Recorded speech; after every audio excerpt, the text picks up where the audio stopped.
Welcome and hello. Welcome to the Go Plan video library that includes Greenleaf Financial Fitness Series and other financial professional series involved with personal financial wellness.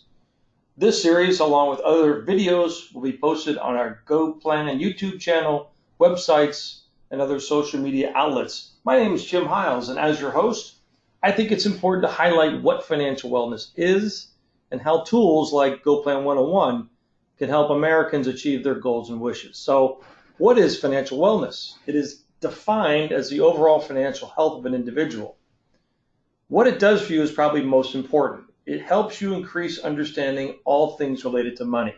It can also help decrease stress, help you make better decisions, and perhaps most importantly, keep you on track as things change in the future. What's Go Plan 101? Well, Go Plan 101 combines web technology and educational content with behavioral change solutions, free software, and a huge resource center full of focused responses. Translation? Simple. Go Plan 101 is a cool site that helps people deal with their money issues so they can do what they want to do. And you also have the capability on our site to talk to a coach or go right to the resource. At the end of the day, financial wellness is only as good as the actions taken. So sit back, relax, and enjoy the video.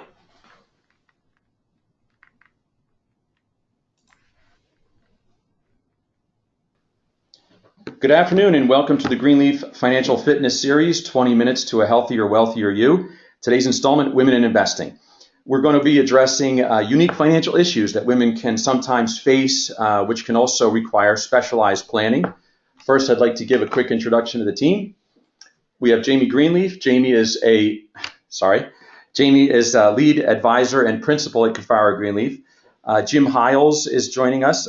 Jim is a senior partner at Greenleaf Financial, also managing partner at First Capital Advisors Group.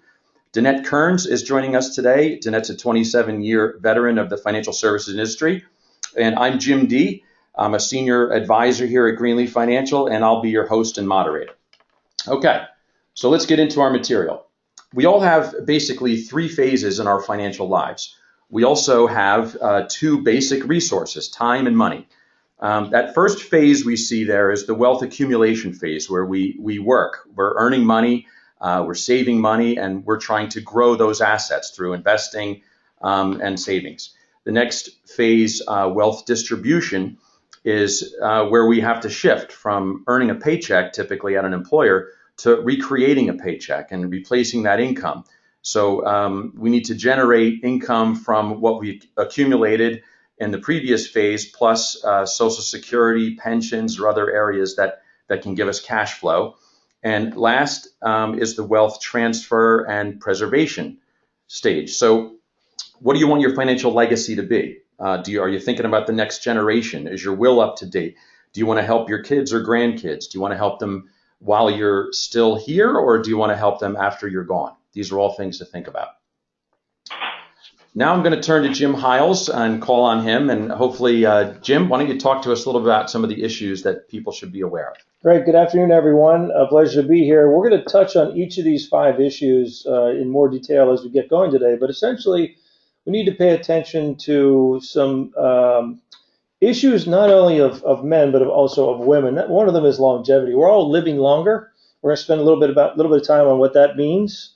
When you do planning, you have to look at things like unknowns, death of a spouse, divorce, long-term care, medical, family issues, things like that.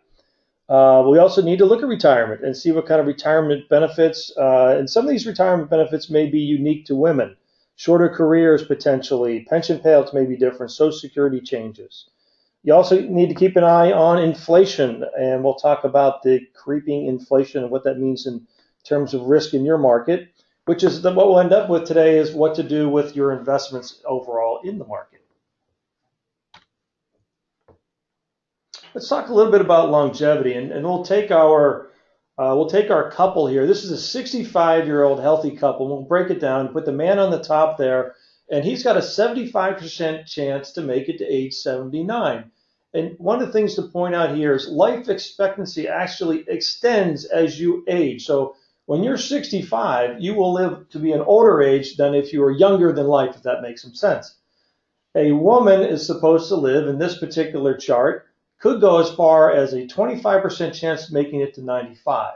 Something unique happens with a couple, and that means that the odds of one of two living to age 98 years of age is 25%. Well, that changes the landscape of how you want to think about retirement. You could be retired as long as you've worked. And when you think about the potential financial stresses that puts on how to manage money, it becomes all that much more important of what you're doing today in terms of impacting your retirement later. Very good. What about some of the unknowns? Well, some of the unknowns that I think financial planning can help us all with, and financial planning, we'll talk about estate planning here too, is, what happens if, this is the what if game, and you look at the worst case scenarios, like what if someone's disabled and can't work? Who's going to pay the bills? How are you going to fund the college? How are you going to fund retirement? What happens if someone dies prematurely? Do you have the appropriate life insurance in place? What about long-term care? Have you thought about issues that might take place after retirement in terms of health care? Or what if you're just laid off and you've had a change in your career? How do you then recreate some of those lost wages and earnings? At the end of the day, it's will you have enough? And if you do financial planning the right way, then you should be able to determine where you are today and what you need to do to go forward. And we'll talk about estate planning just quickly. You've got to have your wills, your proxies, and your powers up to date. This controls how your legacy will look. And a lot of us haven't maybe addressed this recently. So I think it's time to talk about how you want to distribute your estate and get those out on paper. Okay, great. Thanks, Jim. Danette, welcome to the webinar. This is your first appearance, so thanks for joining us. Why don't we talk a little bit about some of the issues that we see up here and why those can be unique for women specifically. Thanks, Jim. It's my pleasure. Thanks for having me today. Taking a look at this fact here, I feel like it drives home that today's topic is really relevant. 80% is a very high probability. Touching on the first point here of being divorced, I learned this lesson back when I was about 12 years old after my parents divorced. I witnessed firsthand the struggles and challenges my mom faced. She was working full-time, raising 2 kids, and trying to maintain a household. And one of the main challenges she faced was budgeting and trying to make her dollar stretch as far as possible. With that came some simple sacrifices, like foregoing the package of Oreo cookies or the Nike sneakers my brother and I wanted.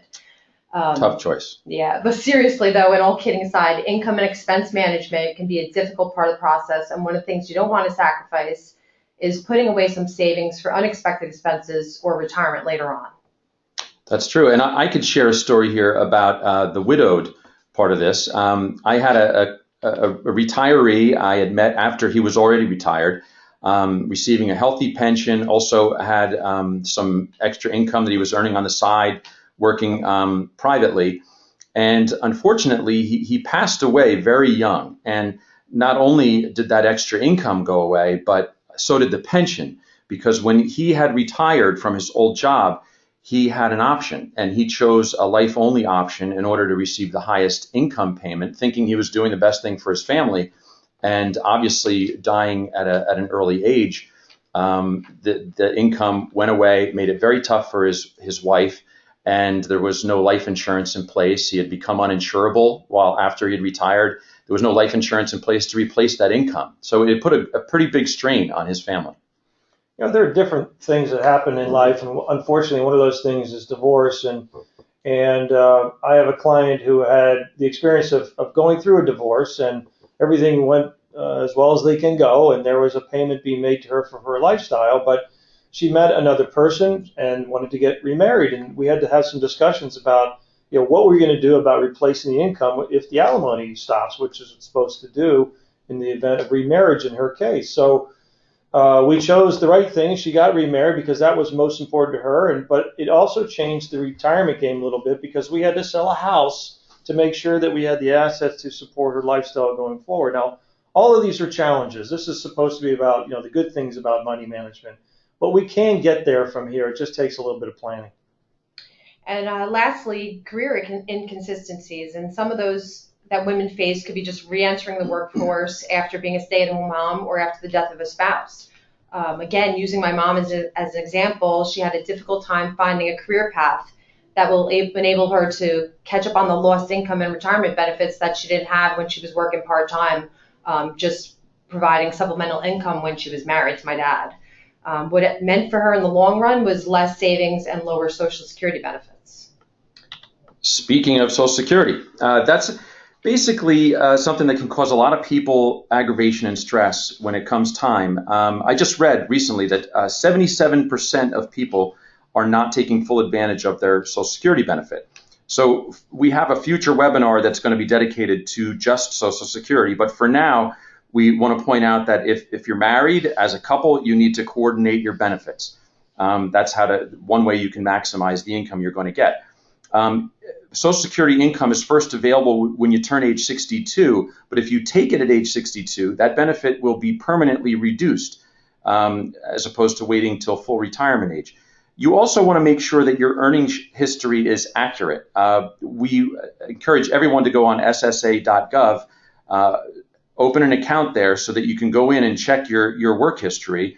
Women in particular could be more susceptible to errors in name changes and gaps in their work history, coming out of the workforce and then entering back under a different name, which is something only women typically do, can obviously lead to an error in your history. You want to make sure it's accurate. If you're widowed, there are widow and survivor benefits. Specifically, if you have minor children, there are benefits for them also. And also, even if you never worked at a job where Social Security was withheld from a paycheck, you can still potentially claim on your spouse's working record. And if you're divorced, you are going to be eligible for spousal benefits. One other page, Jeanette, why don't you cover inflation for us? Yeah, inflation is a sneaky risk. We don't usually notice it from one year to the next, but over time it plays a major role in our planning. And because of it and the decline of the purchasing power and the erosion, it can cut your purchasing power in half. So taking my earlier example of the $30 Nike sneakers that my brother and I wanted, now today would cost you upwards of $65 or more. And as Jim pointed out earlier, since women generally live longer, inflation has the potential to affect us more disproportionately. So in retirement, when we're looking to spend a larger proportion of our budget on health care and housing, those inflation rates have typically been higher than the usual 3%. They've been more like 6% in recent years. And that can be pretty painful to absorb if you haven't planned for those increases. Definitely. Let's talk a little bit about some of the other issues that are out there in the future that we need to pay attention to. One of them is healthcare, and a recent Fidelity study estimated about $250,000 of out-of-pocket medical or long-term care costs that will occur during retirement that aren't part of your traditional Medicare planning. So things like dental aren't covered by Medicare. So you need to think about how much more do I need to cover the things which aren't covered. So as you do your planning, you want to make sure you cover healthcare costs. You go on to the next page, you'll see the implications as it relates to long-term care. There's about a 50-50 chance that you're going to need long-term care. Let me explain what that means. Is long-term care is not medical coverage. It's assisted daily living. ADLs is the technical term.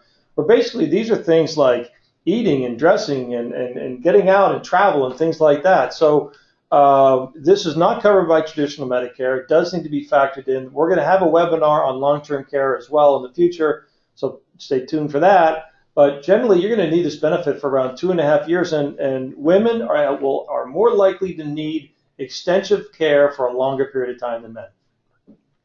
So where do you begin? You start by creating a budget. What you see up here is our money funnel, and what we have going into the top is our income from various sources: employment income, Social Security, rental properties if you have them, and so on.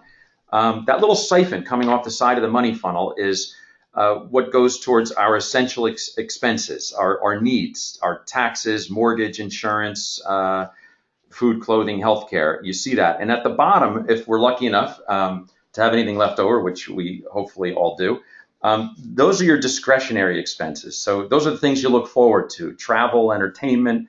Those are our wants, and we want to help people figure out how to create a budget. So we have a budget worksheet.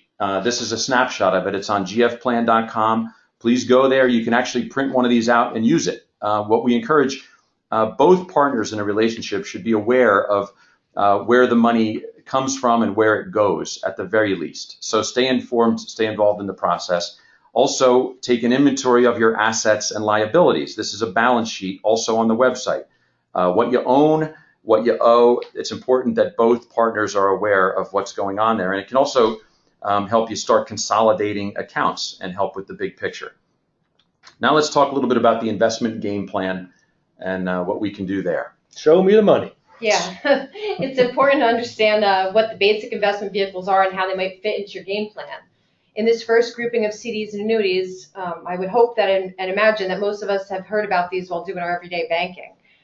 They're typically guaranteed products, but their rates can sometimes be low as they are today in the current environment that we're in. So what do we get in on a 1-year CD these days, guys? Oh, I think you're lucky if you're getting 1%. Right, 1%. 1.5%, I think. Maybe if you're lucky, 2 in a promotion, but it's not going to last long. Right. So basically, with that said, you need to consider this second group, the stocks, bonds, commodities, and real estate. Each of these can be purchased individually or through the use of mutual funds or exchange-traded funds. Knowing the differences can help you get comfortable with the ups and downs that these investments will go through. So what if somebody asks you, Danette, what's better? Mutual funds, ETFs, individuals, what? Well, basically that depends on each person's risk tolerance. There's no one size fits all. Okay. So basically what you want to do is this where working with an advisor will help you get educated and decide when and where to use these vehicles to build your assets. Okay, let's talk about the emotional roller coaster. All of what we talked about today so far has been kind of logical. In other words, here's a problem, here's a solution, this is how you plan. But there is an emotional side to this, and particularly as it relates to some of the things we just talked about, there is a fear factor out there. I don't want to lose my money when I'm about ready to retire, and I got to put it in things that have risk. Forget about it. I can't do that. But there is an emotional roller coaster that it's natural. It's human nature to assume the worst and the best, potentially the wrong times. So one of the things you have to understand is how investments may have an impact on your emotions and how to deal with them. And probably the best way to deal with them over time is to put together a well thought out portfolio and to work with somebody who can listen to what it is you're trying to achieve. So speaking of emotions, people probably see the headlines and the news, and with all the volatility out there, I'm sure some people are out there wondering, should I even own stocks with where the market is now? What do you think of that? Yeah, this is a great question. If you go back to that longevity slide and you're going to live 35 years from now, if you were to go 35 years ago, the best investment you could have made then would have been stocks. So I think it's important that everybody owns stocks as part of their portfolios. It's just something you can't ignore. Okay. Yeah, so, just going off of that, Jim, because the emotions can be so closely tied to our finances, I think we need to understand the relationship between risk and reward. This is what a former colleague of mine would describe to as what will enable you to sleep at night.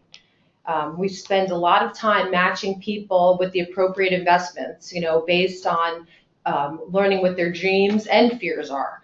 And what we hope to construct out of that is a portfolio that's designed to be efficient for that particular investor. Okay, so Danette, people out there may have heard this. I know I've heard it for a good chunk of my career. Some people will say if you're retired and you're 70 years old, then they should have 70% in bonds.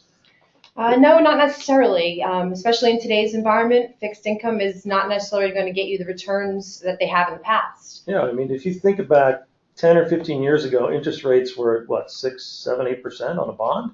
It was a different deal. You could say put more money there. We're getting 3 or 4% now. So Not the same game. Not the same game, and it's putting more emphasis on making sure that you're doing the appropriate investment planning. Okay. So who do you turn to? Obviously, you, the listener, are at the center of your financial life. And when you work with a good advisor, they should be someone who's able to coordinate each of these different areas with you and for you. Someone who can help you coordinate your banking and your insurance, investments, legal and accounting needs. If you were building a house, the first thing you do is you hire an architect.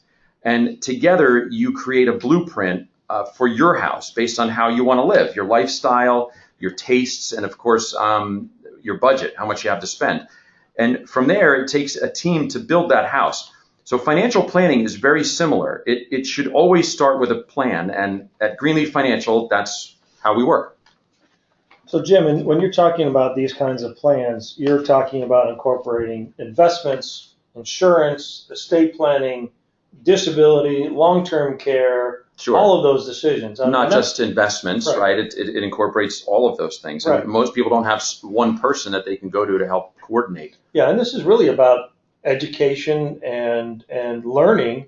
And you go to our website, you go to the hub under financial wellness. You can find a number of pieces there. You can certainly go online and find other educational pieces regarding this. But I think it's important is when you put together a financial plan that you do put down what it is you're trying to achieve, and then work through with somebody to go through these issues to make sure that they're addressed. We'd like to think of retirement planning as safety first. In other words, let's make sure that we're putting the safe assets, the safe plan, so you don't run out of money soon because of some unforeseen expense. And then we can move forward to taking on more risk in the portfolio to do other things that might generate a higher rate of return. Well said. Okay, Danette, why don't you sum it all up for us? All right, ladies. So basically, you want to gather all your financial statements and records, use the worksheets, go on the website, and start to build your budget. Take that inventory, and that's going to help assist you with this so you are prepared to sit down with somebody and get to work to set your goals. Line up those advisory team or start to think about who those people are that you trust, that you feel you can discuss these things with, and that you could work with on an ongoing basis as your partner. And basically, after implementing the plan, you're going to just continue to meet and revise and adjust as needed for your future goals to be achieved. So basically, the most important thing is to take away from this is to stay actively involved. Very good. Thank you. So we covered a lot of ground, and let's just summarize. It's time to put this information to work. We live in a wonderful and a free country, but it's up to us to take responsibility and move forward, particularly on our personal financial wellness. So let's take some action here. Let's go and explore this financial stuff. Take a buddy with you if you need to. Have some fun. Learn a little or learn a lot about what you can do financially. These videos and websites, I hope you enjoy. I think they're great. But if you're like me, sometimes you just want someone to talk it out with. So seek out coaching from our site from professionals who've been vetted to provide you with complimentary initial consultations as being part of the Go Plan 101 experience. If you've not started your planning, or even if you have, use today's video to explore the area of concentration. Make sure you understand how it impacts you. My favorite quote is, life doesn't go in a straight line. You need to stay on top of it. So consider subscribing to our newsletter or our YouTube channel. Please reach out to me if you want more help or have questions. And lastly, thank you for listening. Now, go plan and go attain your financial wellness goals. Jim Hiles signing off for today. Take care.